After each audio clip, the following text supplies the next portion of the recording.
right, guys. So I'm gonna keep myself on a time crunch here. We're gonna cut a little bit in a small group time. I love getting to talk on this session in particular. It really ultimately gets to like the namesake of this event, just on this full armor of God. A lot of you, if not all of you, are familiar with this passage from Ephesians 6, and for so much of my life, I pictured that as like kind of like Sunday school felt board little soldier with like his shield and sword and things like that. But as I was kind of coming back to my faith, kind of out of this season of demonic episodes, really, and having this personal encounter with the Holy Spirit, this was one of the verses very early on that I read, and then I read again, and then I read again, and then I read again, and was like, oh my gosh, there's so much here. I really had just gone so far away from what I had grown up with. I was really meddling in a lot of just like New Age spiritualism, and really just kind of anything goes, and really just whatever served me at the end of the day, or whatever allowed me to feel like I had an escape. And I just remember at one point having this, I was walking through this idea of like the body holding on to just so many memories. The encounter that I shared with you guys earlier about what happened when I was a kid, it actually started with a diaphragm opener. That wasn't like a name for the exercise at the time. I just was kind of like stretching and moving around and breathing and kind of dedicated hours of my day to really an escapism. But it was in the midst of that I started to have just memories come back and starting to realize that there was like a lot of emotion, and it had something to do with my body, but I was searching all over the internet for why I'm crying while I'm like stretching, and it just wasn't as common of a conversation at the time as it is now. And honestly, it was like very scary and very disoriented. So I always like to give people like a warning, if you will, in like getting into the diaphragm opener. Like it might just be physically uncomfortable, and that was it for some of you guys, of just like, it just feels like a gut punch, and I really just don't feel very good. And then for some of you, there was like that real emotional thing. And if you don't know that that's coming, you're like, why are there, like I've manually given people that exercise before, and they just start having like this quiet tears falling down their face. Like, why am I crying? What's happening here? And so anyway, there had been this kind of discovery of like, okay, there's something more here in the fascia and the muscle in my body. And that had kind of led me down this like new agey route of into like Eastern mysticism sort of things, into like studying about the chakras and like enlightenment principles and Kundalini awakenings and all these different things. And because of what I had experienced as a kid, it was very easy for me to project outside my body. It was the first time I'd ever had an out-of-body experience. Then I remember following a WikiHow when I was in college on how to meditate, had another out-of-body experience, and I was like, what just happened? Slammed my computer shut and like didn't revisit it for years. So I was like, that was freaky. But at one point, it just became a very easy escape for me. And again, without like rehashing that whole thing that I was talking about, and just my encounter with the Lord and what that led to and everything, was I just remember very early on, I just had this feeling. I remember texting one of my best friends at the time and saying like, I feel like this part of my body just like has to do with like truth. And I was like, I know that doesn't make any sort of sense, but I feel like there's something there. And so again, they were like, okay, I guess so. And when I came back to, again, Ephesians 6, and it talked about the belt of truth, it just like really hit me. And so I just started really diving in on like the linguistic study of it, and like, what does this really mean besides just like this cute little metaphor of a soldier? And so before we even kind of get into that part, I want to talk about like where culture has missed the mark. The word for sin that we see in scripture isn't just like, it's not necessarily that it's wrong and they just like are totally off base and it's whack. It's just that it missed the mark, right? It's just that it's like a degree or a few degrees away from actually being in line with the truth. Truth offers us protection. Chantel kind of spoke on this earlier about this aspect of like truth as an absolute versus truth as like an abstract, and we hear the phrasing of like my truth versus your truth. But without absolute truth, we don't have safety. We lose any sense of protection. And so when we step in this area of like, oh, truth is this ambiguous thing that you decide for yourself, there is no safeguard for our hearts. There's no place for the Spirit to truly flourish and to understand who we are, how we fit into the greater context of relationships, of the people around us, and certainly not to God. And so when we look at these different ideas, we have the chakra system, which maybe some of you are familiar with. If you go in like a yoga studio, you've got kind of like, it's essentially a description of these, what they'll call like energy centers. 7, usually they're depicted like rainbow colors kind of up the center line of the body. And it'll usually kind of have like a woo-woo-y looking picture of, someone in this position, right? But there's actually overlap in Western medicine as well with the lymphatic system, with the endocrine system. There's some like real physical substance to it. The idea of that, if you've heard like the idea of like chi as like a description of energy, is that when those systems, these emotions, these physical things are all in a line, that kind of leads you to this idea of like enlightenment, of this great awakening, of this kundalini awakening. All these, there's different like language around that. Then a little bit more on like the Western side of thing, there's the Wilhelm Reich emotional armoring. What was like 50s or so, maybe he wrote a series of a few books. And his therapy kind of oriented around this idea of what he called like orgone, which was, he called it like the primordial force of life. And he associated different organs being connected with different muscles, and the way it all kind of works together, working together to be the physiological expression of our emotions, and the way that like the physical diseases and chronic diseases that we have actually show us the way that like our emotions have been suppressed or aren't like in a healthy way filtering through our system, our body, our minds, our hearts. So again, we just see like all these different ideas, and it can be so easy either to just get drawn into that maze and get lost in it, or to be like, oh, that's all evil, like get it away, I have nothing to do with it, like, and just completely dissociate from any of it. Instead of recognizing like, man, some of that's actually so close to the truth, or so close to understanding the way that God designed us, that our emotions are connected to our organs, are connected to our fascia. It is this beautiful system, but they just missed the mark. That truth got misaligned just by a bit. And so can we look at that with a discerning, and not like that intuition, but a discerning eye as believers, and can we sort through that when we are rooted in the truth of what God has given us in the scriptures, when we are rooted in who we know God to be. And that can be a very fine line to ride, and it's why sometimes Christians can be really wary of the breath work thing. Like, well, I thought that was like a hippie, yoga, meditative, weirdo, woo-woo thing. Like, what does that have to do with Jesus? It's honestly why like selling people on this camp can be really hard, because like, well, are you just like working out and playing worship music, or like you're breathing? Like, I thought that's like a yoga thing. Like, are you just like actually kind of like woo-woo Christians? Or like, it can be pretty hard to explain, to be honest. And so we're going to really dive into Ephesians 6 as not just, again, this metaphor, but this actual real, even just like physiological, like depth of truth. And so we'll start with, because it even just starts in that passage, with the belt of truth, is when it says the belt, the word there is the word osphice, which actually isn't referring to like a belt you wear around your pants. It's just referring to the general like pelvic and hip space as like an actual like physical anatomical place. And the word there that it uses that we see translated as truth isn't the word emet as in like reality, factual evidence, etc., but it's the word aletheia, which means the revealed truth, the revealed nature of God, the unconcealed, the thing that has been like pulled back, and you peel the layers back to understand the truth of who God is and what that means in context of relationship with him.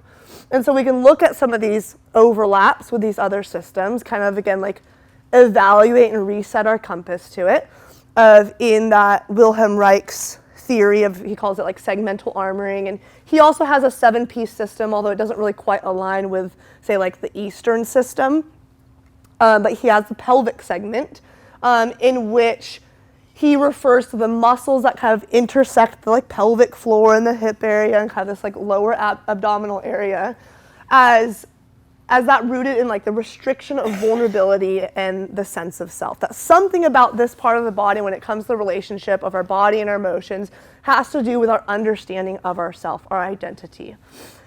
Now, one thing to point out with Wilhelm Reich is he kind of went a little off course in things, for sure. He took a really heavy, like, sexual part to his therapy, where, like, sex therapy became a part of, like, how he worked, especially with women, and he ended up kind of starting a sex cult, and it just got really, like, off-skewed, again, because he missed the mark, right? When you're looking at, like, the place of, like, your sexuality, of the place that holds you as, like, a man or woman, if you're not walking alongside what that means as, like, a daughter of God or a son of God, then why would that not be the natural place for that to go? And so again, it just missed the mark, right? We don't have to reject necessarily the entire thing so much as like, oh man, like it just breaks my heart for him, like reading his book of like, oh, he's like so close. In the chakra system, or from the Eastern mysticism look, the space for this pelvic area is called the Muladhara. And it's linked to the sensation of being like rooted in life, of like your sense of family and belonging, and where you kind of know that you fit in. And again, you'll tend to see like in Sanskrit philosophy and the Kama Sutra, right? Again, there's like this really like sexual skew to it when we fall off course of what God has intended us for us as men and as women of God, and what that means for us individually. And so when we assess these different overlaps of thought, and then we add this biblical lens to it, we can understand that when we don't have a grip on the identity of our souls, then we're not actually walking in truth, and we're not actually going to be safe. That there is a stability that comes in knowing your identity in God that you cannot find anywhere else, and it will also express itself physically. And when that is out of sync, when it's misaligned, when we go through seasons of dysfunction, that it can look like low back pain, it can look like I can't engage my glutes, it can look like IBS, irritable bowel syndrome issues, thank you. It could look like fatigue, it could look like gut issues. There's so many things that could just relate to the physical expression of that. So I will tell you some of my story in each of these. It's like we always like 20/20 in hindsight, right? Because of what happened when I was a kid and such this physical offense on this part of my body. There was a running joke in high school that like it wasn't just that like I had no butt, it was that I had like an inverted butt. Like I had no ability to engage my glutes at all. I'm not saying I have a big booty now, but like it was going the other direction. So I had a lot of low back pain, I had a lot of pelvic pain, and I had lost the sense of safety, I had lost that sense of belonging, of trust, of understanding like what is right and what is wrong. Like I had to put myself back in like little Sarah's shoes sometimes of like, man, that would have really messed with my understanding in this person I should have otherwise been able to trust, of like, what does this mean about me, like being a girl, and like this person supposed to be safe and all these things. And so for the next 20, 25 years, like the huge wrestling I had in my physical body was just like immense like pelvic and low back pain. Like I went to a chiropractor, I think from maybe like middle school, high school or so, based on no like particular big accident or huge thing, so much as it just been like the chronic way I had been carrying myself.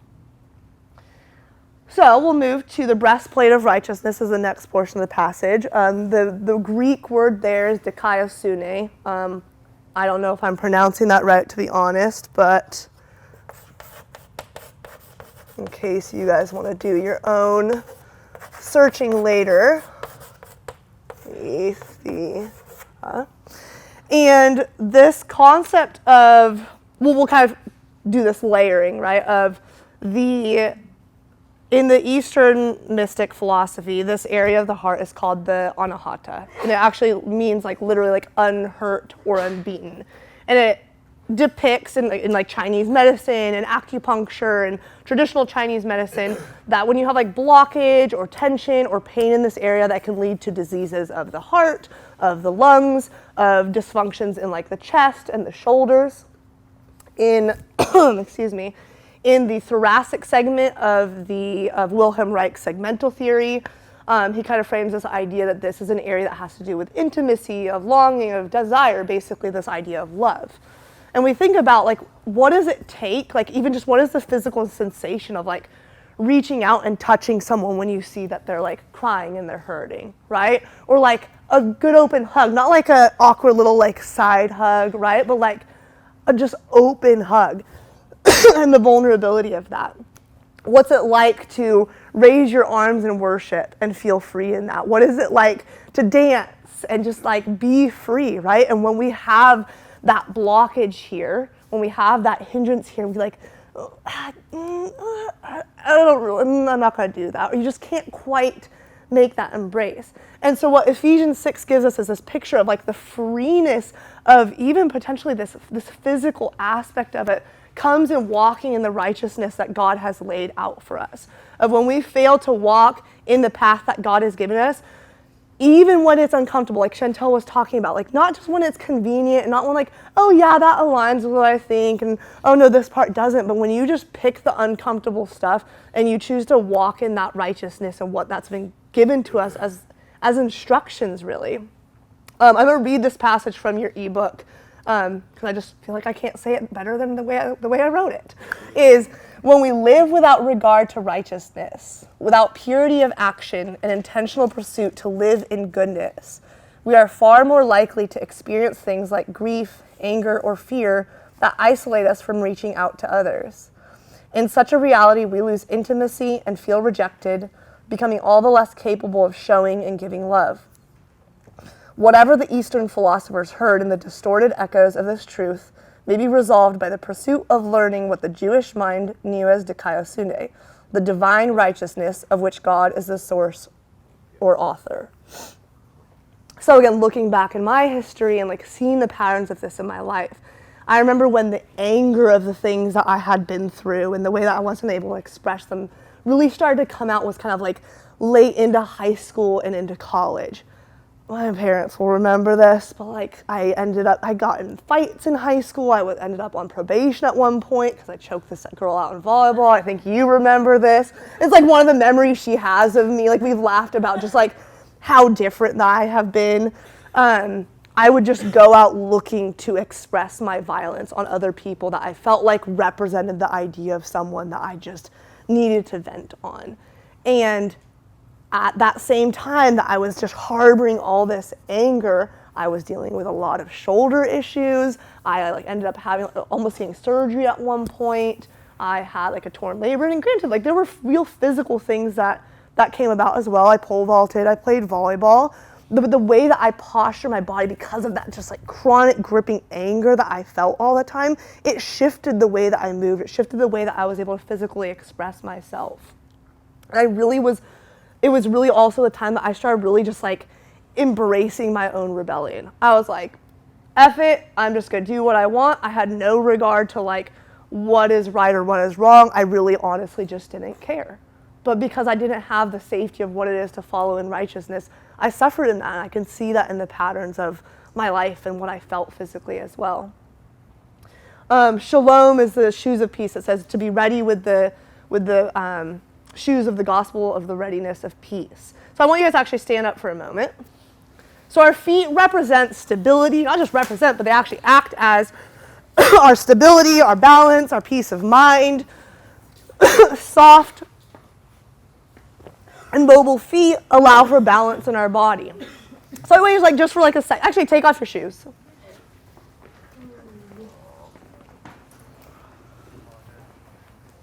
I almost never wear shoes, and yesterday I was like, I'm in Oregon, it's kind of cold, I'm gonna wear shoes. I got a blister and I learned my lesson. But I live in Hawaii, so it's a little bit easier. So I want you guys to like squeeze your feet tight. Okay, and just like kind of like move your hips around. Like just feel what that does to your body. If like it's easier for you, like close your eyes and feel that, go for it. Okay, and then relax them.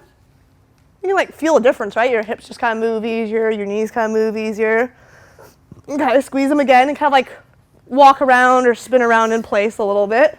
Right, like it's really stiff, rigid, you don't feel very smooth. Okay, relax them and do the same thing. All right, there's a difference to it. Okay, bring your feet about shoulder width apart, squeeze them really tight. When you do a squat. Yeah, not really gonna happen, right? Now just let them relax, like intentionally relax your feet. Okay, awesome. Okay, you can sit back down. The reason that I ended up living here and getting to know Lou and Chantel in the process of God really just trying to speak in my life and me responding to that was to come take care of my grandparents and kind of their end-of-life care. My grandpa had really, really tight feet. He had really tight hips. He was in a walker. He had a really, really hard time getting around. So I got those little toe spreader things like you would use for pedicures. They were like bright orange. I'd make him wear them every day. I'd have to pry his little toes apart for it. And he hated it at first. He like trying to kick me away. What are you doing? What are those things for? And over time, he started to know. I would try to explain to him, and he was, kind of pretend like he wasn't listening. But over time, there was a period in there that he got to stop walking without his walker, or he got to walk without his walker, and he had more freedom. And we were able to train for him to go to the beach house over on the coast that was going to require him walking upstairs. And so he'd start to ask, like, if I would forget, he'd be like, "Where's those toe things?" Right? And it just brought this peace and stability and balance to his physical body, and you could see some of that emotionally as well. It gave him some freedom. It gave him some stability, some sense of self. And so people who work, like if you work in like high heels, gosh, I don't know how you do it, or like work boots, right? Like you're constantly stuck in this like rigid place. And so it can translate to issues in the hips. It can translate to issues in the back. It can translate to the body just being unstable. It can just simply be a matter of like wearing some toe spreaders and be able to release that and let that go. So the word that's used here is shalom. Has anyone been watching The Chosen? Oh, so good, right? Who's watched season 4? Okay, no spoiler alert. Somehow they manage some surprises, you guys. Anyways, so in the reason I bring that up is they, kind of make this thing of like saying like shalom, shalom. It's like, it's not just like peace, but it's like peace on peace. It's like just like the maximum amount of like greeting and welcome. It's kind of like the Hawaiian aloha. It's like anything and everything you want it to be. It's hello, it's goodbye, it's I love you, it's like see you later, it's thank you. It's like so many different expressions of that peace. And it's like, it's this fullness and perfection that comes in resting in the Lord. And that's what it's saying, that like our peace comes from that, right? It actually comes from the Lord. And so again, when I look back on my life, there was a time like, who's had plantar fasciitis? God, it's like the worst, right? So I had a season of my life that I was having a lot of plantar fasciitis. It's just like, it feels like your foot is ripping apart. And my calves would cramp up to where like I would watch this baseball come up and like move around. I'd be like writhing around on the ground, like pound some mustard in the gym when I was doing this. And then the next day my whole calf would just be black and blue for like days. That time of my life was about the time that I really started to have a lot more panic attacks. It was when these like kind of demonic episodes I shared with you really started to pick up. It's when I was really losing control, like any sense of like peace or stability in my life. So the next component of the verse is the shield of faith. The word there, I think it's going to be pronounced pitsis. But it's in Greek, it's the moral conviction reliant upon Christ for salvation. Right? So a lot of these words, the understanding of it is put in the context of relationship with God. As far as like for the Hebrew mind at the time or the people writing these scriptures, there was no way to think of these concepts apart from the fullness found in walking with the Lord. I think that this is like kind of a cool idea as we think of a shield as just this like defense mechanism, right? But in like the Roman times and the legions or the soldiers, their shields actually had this like nub on the front of it. And the idea is that like when something hit it, it would kind of like deflect that blow, but it was also used as a weapon. And so our faith is not only a defense against the enemy, it's not only a defense in the spiritual warfare that we're talking about in the battle for your soul and for your life, it's also a weapon. It's also the thing that drives you to action. It's also the thing that sets you in motion. Another kind of portion I'm going to read to you from the book, you can tell I'm really trying to sell you on reading this thing, is whereas the self-help and self-love culture looks at spiritual awakening as a process in defining personal and relative truth, or New Age philosophies idolize the god or goddess of the individual being, the Christian mentality for the intentional pursuit of wisdom, power, and healing comes from the uncompromisable belief in Jesus as the Son of God, who came as Savior of mankind from eternal separation. Stand by that truth firmly, and you'll surely be attacked. It's uncomfortable to be a Christian today in the same way that it always should have been uncomfortable. Since the time of Jesus' crucifixion and resurrection, never has it been easy for a Christ follower to live within worldly culture.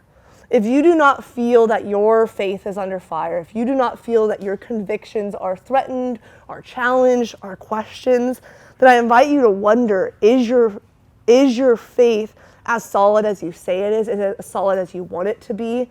What are you actually rooting yourself in? What are you saying is your protection? What are you saying brings you peace and all these other things? What is your defense against those attacks when it comes? When I really walked away from my faith, when I walked away from really believing in anything, maybe if you'd asked me at the time, I might have said Christian, I might have said atheist, I might have said I was agnostic. I don't even think I put any thought into what I was or wasn't. I frankly didn't care. What I knew was real was the moment that I was in and just like the intensity of whatever I was pursuing. That was the only real thing to me. And I had absolutely no protection. The more I drove harder and harder into these things, the more I pursued this athletic career in the way that I felt like, okay, well, if I'm gonna die young, I'm gonna at least get these things done and I'm going to do it. In the pursuit of any of that, my mental health, if you want to call it, my spiritual health was just constantly plummeting. People wouldn't have known it at the time. It probably just seemed like a really high performer. But inside I was just dying, just withering away and absolutely terrified. Only a few people closest in my life knew that I would go for days or weeks without hardly sleeping, that there would be times where I would be terrified to close my eyes at night because all I'd see was demonic faces and hear voices. And there was just no protection on my life. And looking back, it's well, duh. I had just completely removed that from my life and should have known better. It's not for sake of lack of my parents not having taught me and welcomed me. Yes, and there was so much prayer, just protection over my whole life to get to be where I am now. Okay, so the helmet of salvation, the word there is sozo. So there's a few ways this word is normally translated through Scripture. One of them is salvation. So in this picture, it's depicted as the helmet of salvation. It's also often translated as the word healing. Our salvation is our healing. The salvation that we find in Christ, when we believe the story to be exactly what it says to be, is the thing that heals us. It doesn't mean that we're not going to go through life without pain. It doesn't mean that we may not have a pain that we carry for forever, right? That there might not be a thorn in our side to say. It doesn't mean that being a Christian means that you're going to just live this perfectly happy, flowy, pain-free life. But it does mean that we are going to have freedom irregardless.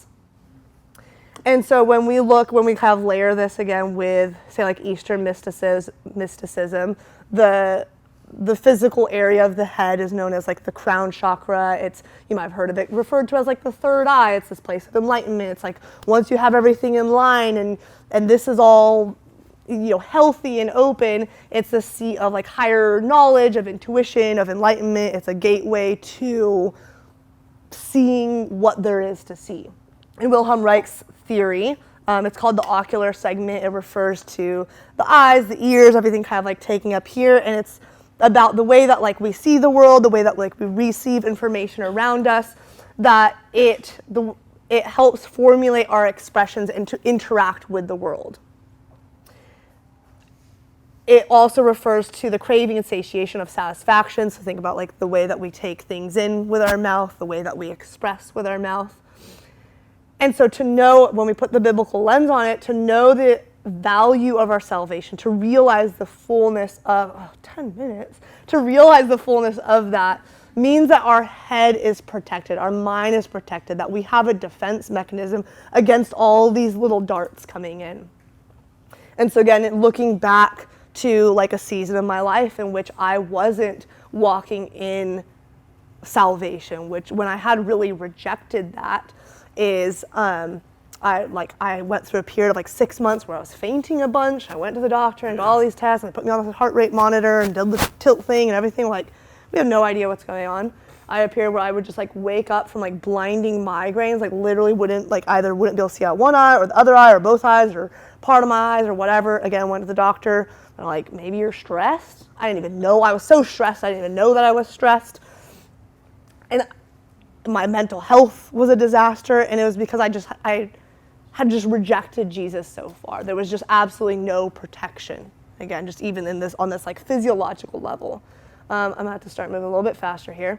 So pneuma is that Greek complement to ruach, as the breath or the wind or the spirit or the movement of God, and that is the sword. That is the thing that we can actually attack with. When we walk in the Spirit of God, when we walk with the Spirit of God, we have the authority, we have the strength, we have the power to literally just like cut through anything when it comes to spiritual darkness or spiritual warfare, the things that we are up against that go far beyond even just the physical. And so, again, looking back on my life and kind of my testimony to this, the times that I explored the whole breath world and the meditation world and the kind of the new agey side of this and understood this breath thing, but again, like the anxiety and the episodes, if you want to call them, just kept getting worse and worse and worse. I'd have panic attacks, I had asthma as a kid, and when I had that breath, I felt like I had waited, 20-something years to breathe. That like just changed everything. It's been the foundation of this course. It's been the foundation of like fighting through all these like little battles and big battles of my life to lead to this point. So we're gonna move a little bit quickly here, but what I want to do, I'm gonna have you guys, let's just leave the chairs where they're at, but kind of like find some space on the floor. Yeah, you're gonna lay down. Yep. You're gonna lay down, close your eyes. And just like we've been doing, I just want you to kind of start focusing on your breathing. But we're just gonna do what I call a body scan. So we're just gonna kind of like get in touch with our physical body and kind of check in. And what I want you to do is like, as we pay attention to each section, is to really like visualize relaxing the muscles, relaxing that area. And that might feel like a really hard visualization for you when we're disconnected from our body. That can just sound like a completely made up concept. And I want you to do exactly that. I just want you to fake it till you make it. Just make up the feeling in your head. Imagine what it might be like to be able to feel that. So we're gonna start with the toes and the feet. And we just kind of like wiggle your toes, even just like kind of like feel the sensation of like each separate toe, your big toes, your second toe, your third toe. Really just like relaxing the muscles of the feet. Kind of work your way up to your ankles. Imagine like your breath actually filling that space as you inhale, that is where you're expanding. Imagine your shins and your calves. And you can kind of move and flow along with this if you want, if that helps. You could reach down and kind of like rub that body part if that helps kind of bring some sensation. We're going to work up to the knees, so you could kind of like pedal your knees up and down, kind of do some little circles. But again, imagine just relaxing the muscles there. If you're not sure how to relax them, then flex it, try to make it tighter, and then let that go. Notice what areas you might kind of tend to resist and hold your breath. Keep that constant inhale and exhale. Focus on your thighs, so your quads, your hamstrings. Notice if one side feels tighter than the other. Work your way into your hips, your pelvic floor. So between your legs, outside of your thighs, below your belly button. Again, you could even just kind of place your hands there. Sway your hips back and forth. Squeeze your butt cheeks a little bit, let them relax. Let's work our way up to kind of the middle center of the body, around your belly button, your belly, your ribs, your low ribs. Especially here, you can really use your breath to fill that space. Kind of lightly tapping with your fingertips can help. Let's kind of work the way up to like the chest and the heart. Can really just like imagine just relaxing everything from the inside out. If you feel an emotion along with that, just notice it, let yourself feel that. If you notice yourself wanting to resist, take note of that. You might have a memory come up. So kind of work up to like the neck and the shoulders, the collarbones. Again, you can kind of roll your head around, drop your ear to your shoulders, pull your shoulders forward and back. Let's kind of work out to like the biceps and the elbows. Again, imagine your breath expanding into that space. That might sound completely made up, but just imagine it, visualize it.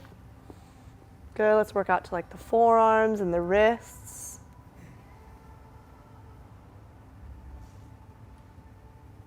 Extend that out into the hands, the fingertips. Notice the way that you tend to just kind of grip and hang on. You just kind of got these like monkey paws all the time. Let that go. Good, let's kind of go back up the arms again, into the shoulders. Back up through your neck, and we just focus on your jaw. You can kind of like open and close your mouth. You can take your fingers and kind of massage some little circles. Take your jaw back and forth. Feel your nose and your cheeks, kind of like scrunch up your nose. If you can wiggle your nose. Feel your nostrils really expand with your inhale. Let's go to your ears. Kind of like twist them. You can just like really tune into the sound and the vibrations coming in through your ears.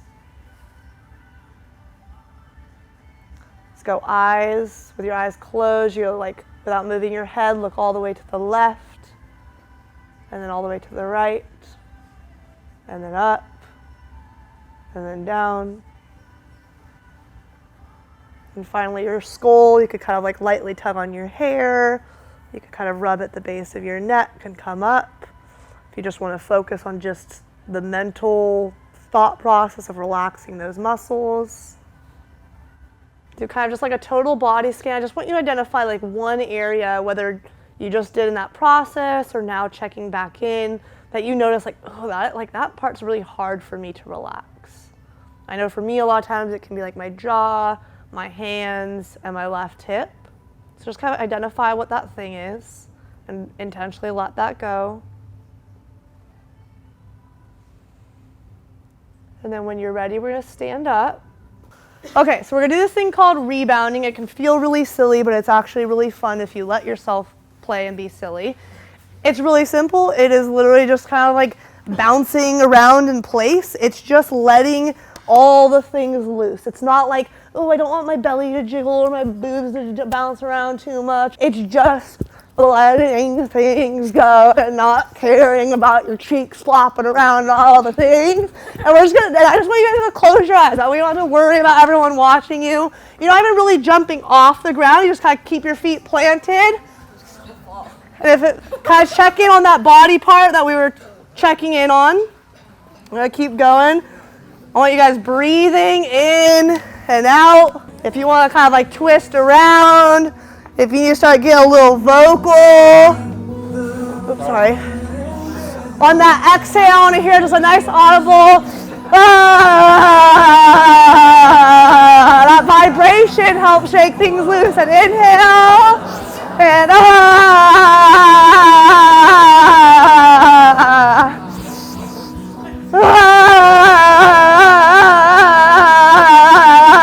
if you want to start laughing, you can laugh because it's kind of weird, it's kind of funny. Don't make a judgment on the sound that's coming out, whatever feels good.